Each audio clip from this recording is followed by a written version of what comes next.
Hello, and thank you for stopping by the Massachusetts Beer Reviews channel of YouTube. I am Thomas Metal 75, and this is your Massachusetts Beer Reviews, recorded live on the CameraFi Live app, as I have been doing recently. And I am using a new product I got for Christmas right now. It is the Samsung Tablet A. And I'm seeing how this is going to look on the tablet versus on the Galaxy S7. We'll see. It looks a little dark here, but I'm going to give it a try anyways. It is December 26th. I have the day off and figured, why not do a beer review? Happy holidays, Merry Christmas to everybody, Happy Hanukkah, Happy Kwanzaa, whatever you celebrate. Hope you are having or had a great time celebrating.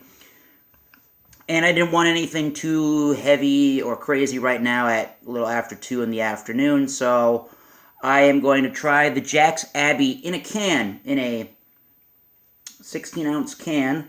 This is their Jack's Abbey Red Tape Amber Lager. Comes in at 5% alcohol by volume, and it's 25 IBUs. It is a Munich Dunkel, I believe. This is the style that Beer Advocate is calling it. They say Dunkel on the side of the can. And they say it's a September release, although I did find it this month at the Julio's or Julio's Liquors in Westboro, Mass. Now, on the jacksabbey.com website, they say about the beer, the Red Tape Amber Lager, navigating the labyrinth of brewery licensing and state regulations isn't easy. When we finally got the green light, we also got inspired with a perfect name for our pilot brew. Red Tape Lager has a full malty flavor, typical of Bavarian dark lagers. Cold fermented in the 40s, that's Fahrenheit, and lagered at freezing, a traditional spunding process allowed for 100% natural carbonation. Prost.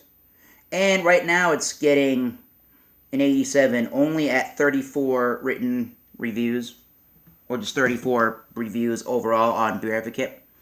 I'm going to put this lager in a German-style Schwarz beer glass. It's the Kostraver, if I'm pronouncing that right. Kostraver. It's got 0.5 liters it can hold. So I figure this is a great time to bust out this glass. Plus, I haven't really found use for it. So here it is. It was acquired at a German type restaurant on the coast of Rhode Island.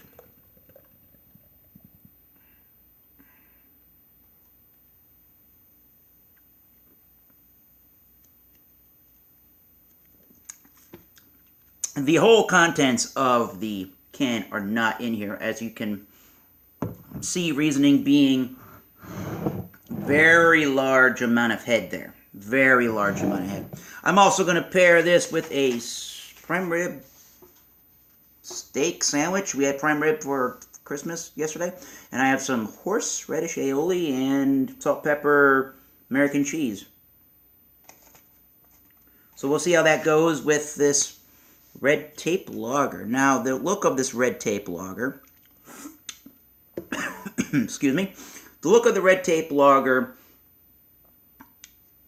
is somewhat see-through. It's dark. It's somewhat see-through, but it's hard to see through it when it's that dark. Lots and lots of carbonation. Not sure if this glass has any etching on the bottom of it that's helping that. And it's got a good 3 fingers, almost probably 4, of some nice, sudsy, substantial-looking tan kind of foam. A little bit of popping and fizzing there. Looks like a good amber lager. Looks like a good, German-style lager. Let's get a smell on the Red Tape Amber Lager from Jack's Abbey. Not a whole bunch on this one. It's got a malty sweetness to it. A little bit toasted. A little bit on the caramel malty side. Clean water. I can get some graininess coming off of there, unlike Not unlike with an adjunct lager, but it's a very... I don't think they're using adjuncts because it's craft lagers. But it's a very light, adjunct-y kind of a smell. Light skunk, but that could just be what I'm perceiving the grains to smell like. So, I mean, it's smelling like a clean, pleasant brew. Nothing too crazy about the smell. Let's see if the taste is a little better than the smell. Jack's Abbey from Framingham, Mass. Comes there. Red Tape Amber Lager.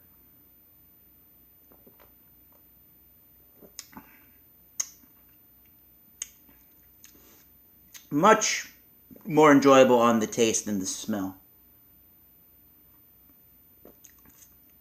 Sweet, bready malts. Toffee, caramel type quality to the brew. A little bit sticky in the mouthfeel. I would say it's a light version of medium in the mouthfeel.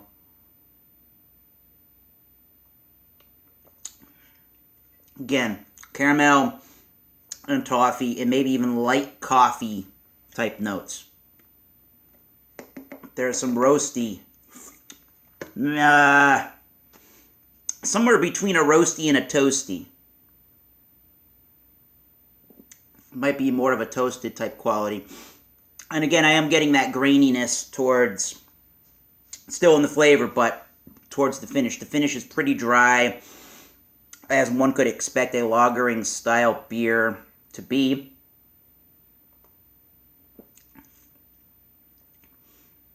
Has a little bit of a souring type quality as it finishes.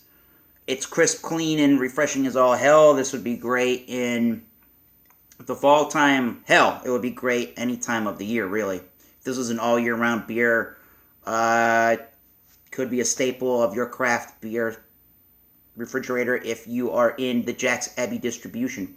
And you like these kind of amber lagers or German style lighter lager beers.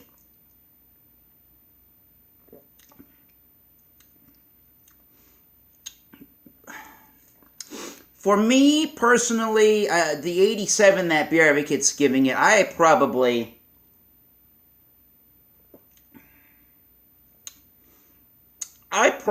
would give this... It's above average beer for me. I probably would give it a B, I guess an 83, on the verge of a, sort of on the cusp of it being an 85 in the B plus range. It doesn't get to the A range of it's wowing me and it's flooring me as far as a lager beer is concerned. This one, by the way, according to the bottom of the can, it says Happy Jesus. It says Happy Halloween of all things, so it's not the freshest.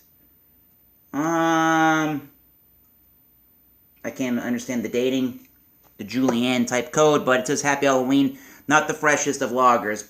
But it may have some grassy, earthy tones to it, so not too hoppy overall, but it's got a little bit of a bitterness at the end as it sours slightly. A little bit of the grainy must. You know, I think 83 is a really good rating for that. Again, it's not... It's very carbonated, excuse me. It's not wowing me, it's not flooring me, it's not doing much positively, but it's certain... I mean, I shouldn't say positive. I shouldn't say it's not doing anything positively. It's an easy drinking lager beer that I wouldn't have any problem drinking. Again, I still have 4 more cans. I'm not going to have a problem drinking them. It's just, it's got a little bit too much of a grainy type feel to it for me to really, really overly go head over heels about it. It's almost a grainy, musty kind of a feel, and some of that might be from this can, and it could be giving me a metallic-y kind of a taste to it. So I'm wondering really, really, really when that beer comes out, how the taste would, you know, change as a really fresh Dunkelweizen, as a really fresh Munich Dunkel. I wonder how it would taste, and especially I wonder how this Red Tape lager is either at the brewery or at a pub on tap. That might change my perception. But as of right now, it's on the grainy, musty, kind of metallic-y side. And I think if there was some more sweet malts and some more bready components, and maybe a little bit more of a coffee-type taste, I might give that a little bit higher of praise. But as of right now, it's going to get that 83. It's not the worst thing, but certainly not the greatest thing. Let's try it with some prime rib steak sandwich.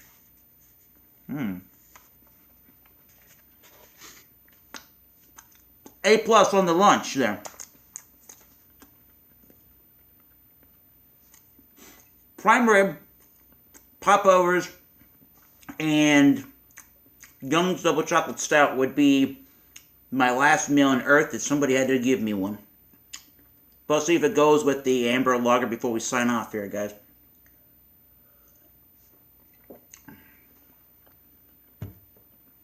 It's alright. It's not doing anything to accentuate the meat or the sandwich. It's got a light enough body and enough carbonation that it does what sparkling water or American adjunct lagers or European lagers or light beers do. Just cleans the palate. So, again, Red Tape Lager from Jack's Abbey. In Framingham, Mass., all they do is brew craft lagers. It's going to get an 83 out of 100 from Massachusetts Beer Reviews. So until next time, keep tasting those great beers. Cheers. We'll see you soon. Let me know what you think of the video here. If you like how it came out on the Samsung Galaxy Tab A, or if you like the other videos that I've done with the Samsung Galaxy S7 phone better. Cheers, guys.